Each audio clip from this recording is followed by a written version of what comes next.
Okay, we're going out on the Moto Guzzi, the V85TT. This is, I'm told, more of a touring cruiser style bike, as evidenced by the less aggressive front tire and 19-inch front wheel.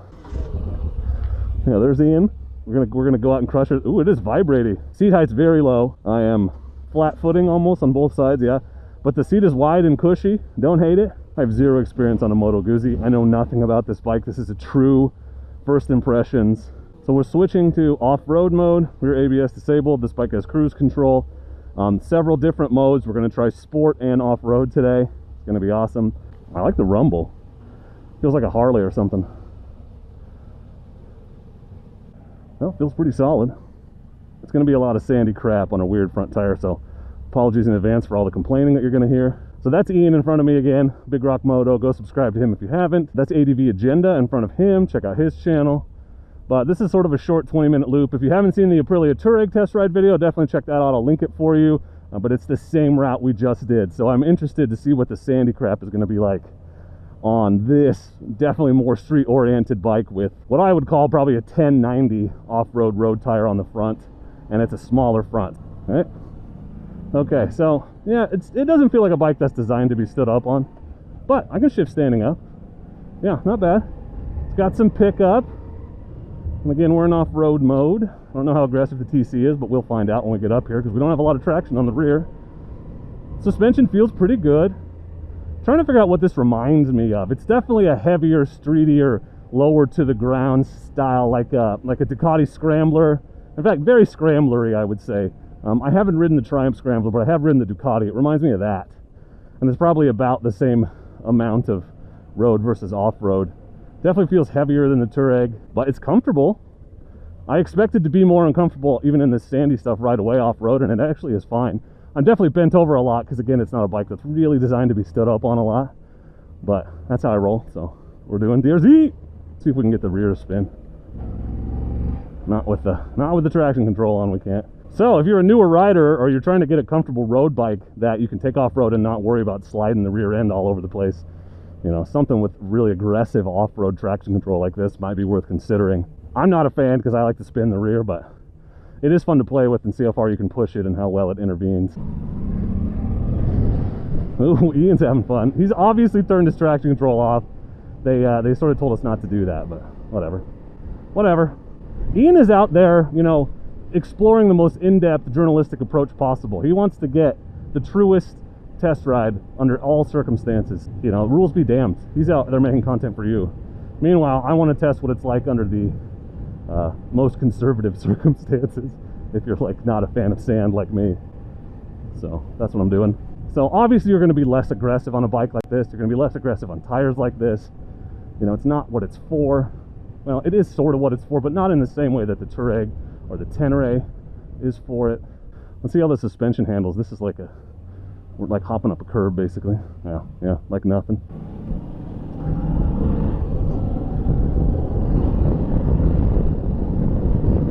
Oh, it cruises though. It's got some pickup. That's fun. It's definitely a fun bike to ride. The windscreen's too low. Getting a lot of wind noise, a lot of buffeting. You know, like we do. Thing I always have. I'm not even tall, so it's super weird that I always have this issue. Alright, let's try the loose stuff sitting down. How does it feel? Not amazing. Suspension's pretty stiff, surprisingly stiff on that bump I just hit. There's some decent ruts on the back side. We'll try to hit those a little harder and see what the suspension does. Yeah, it's definitely handling these water bars and these little ruts and divots and mini whoops quite well, surprisingly well. I'm not getting rattled all over the place. It does not feel like a Harley, or, I mean, aside from the Pan America, obviously. It's soaking them up pretty well, so decent little suspension on this one, even for the off-road shenanigans. And I think this is the kind of bike, you're not riding, you know, Black Diamond trails, but you will go down some gravel roads, and you'll hit occasionally, you know, shenanigans on a dirt road. You might even get into a little bit of mud, and for someone that does off-road, you know, 30% of the time, and it's really just to get to a destination, not for the sake of riding off-road a ton, it's probably fine. There we go, sport mode. Let's try sport mode out here on the road, because we got a little bit of road. All right, well, now we're in sport mode. Let's see what happens.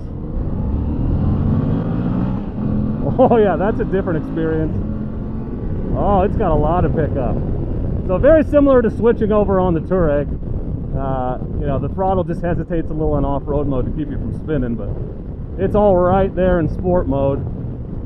6th gear. And again, we're in Mexico on a closed course, and we're all professional riders, so it's weird out here. All of the pavement is in Mexico. I don't pretend to understand geography. It's just how it works. So, you know, if we're exceeding the regular speed limit, it's because we're in Mexico. I'm just keeping up with traffic, officer. It does not lean easily. I think there's a lot of rotational momentum in this engine, and it wants to stay upright. I have not found it to be easy to lean thus far. Yeah, it doesn't. It feels weird to lean it over. That's interesting. Wasn't expecting that. It's beautiful out here. Some people don't dig the desert, but I do. Probably because I don't live in it, so I don't have to see it all the time. Imagine if I lived out here, it'd be a different story. There's a USB charger right there. Convenient. There's one up underneath on the Touareg, which I found after I rode it. There we go. Off-road mode. Here's the good stuff. Oh, okay. I got it to spin a little. Not bad. Let's try standing up. I'm gonna hang back because of the dust and also because they're faster than me. Okay. Well, again, you're gonna feel the front wobbling more, but and that's just traction in the smaller front wheel. I just keep harping on it, but it's the truth. It's sure nice to get some off-road in a test ride. That's a pretty rare opportunity, so I'm pretty excited that we get to do it. Here's one of those divots. Okay, suspension's definitely got some rebound. I just don't think it has the travel of the other one. Okay. I hit something there, bottomed out. Might have just been the kickstand bouncing, but definitely not really great for super aggressive riding with a lot of up and down. It's a heavy bike. It feels heavy. Oh, but you can jump it, so that's fun. So I have now jumped to Moto Guzzi, so that's something I can say, put on my tombstone or resume or whatever, both. It does feel heavy. It feels heavy on the suspension. It's kind of floaty, and again, it's not a dirt bike. This is a street bike that you can take off-road, you know. There's another big divot. Yeah, okay. So that's about 3 times I've bottomed it.